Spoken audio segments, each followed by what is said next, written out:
بدي أسأل هذا السؤال أنا. هؤلاء الذين يحرمون على المسلمين ويفسقونهم ور بدعات ور شركيتي خنجانين كن وان إسان قبري رسولات بركة بربادني وان إسان قبري رسولات كني ربي خلتني سبب رسولات بركة برباد وفجتة كافر جانين كان قاف متك قافدا كعبة دافي إرجما ربي خمتو رجالا أجا قافدا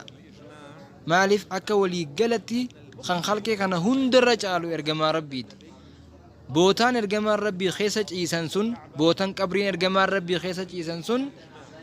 أرشي قدو تنراهو جالتي يجان علماء النر ولي قلن ججود إجماع علمائتين dhaggeeffadhu deebii sirriitti nabi Muhammad immoo ka'abaadhaatu irra caala waliigala ulamaa'itiin nabi Muhammad kan aalama kana hundarra caalu warroottan ergamaan rabbii malaayikaadhaa fi ambiyoota hundarra caalu irratti waliigala ulamaa'iidhaan nuuf himan akka imaam Abi Mansuur al-Maaturiidiyyiidhaa faadha. Fakkeenyaaf nuti hoggaa salaatuu barbaanne ka'abaa bira jiraannus ka'abaa ala jiraannus dachii tana hundarra muslimtoonni jiran hoggaa salaatuu barbaadan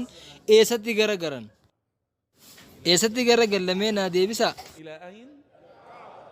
hoggaa ka'aba garagallu kana ka'abaa fi nabi Muhammad kamturra caala nabi Muhammadi hayyee hoggaa ka'abatti garagallu kana ka'abaa gabbarutu jirraa nuti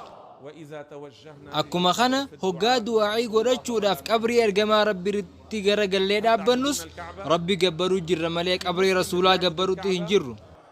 Maaliif namni ka'abaa gabbaru mushrika jedhama akkasuma namni qabrii ergamaa rabbii gabbaru tokko hin jiru muslimarraa qabrii ergamaa ka gabbaru yoo jiraate mushrika jechuu.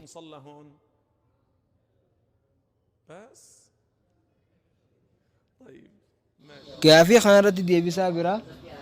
imaamni guyyaa jumu'aadha hoggaa gama warrootan salaatanii qibla dudda garagalee warra salaatu jirutti as garagalee du'aa'ii godhu san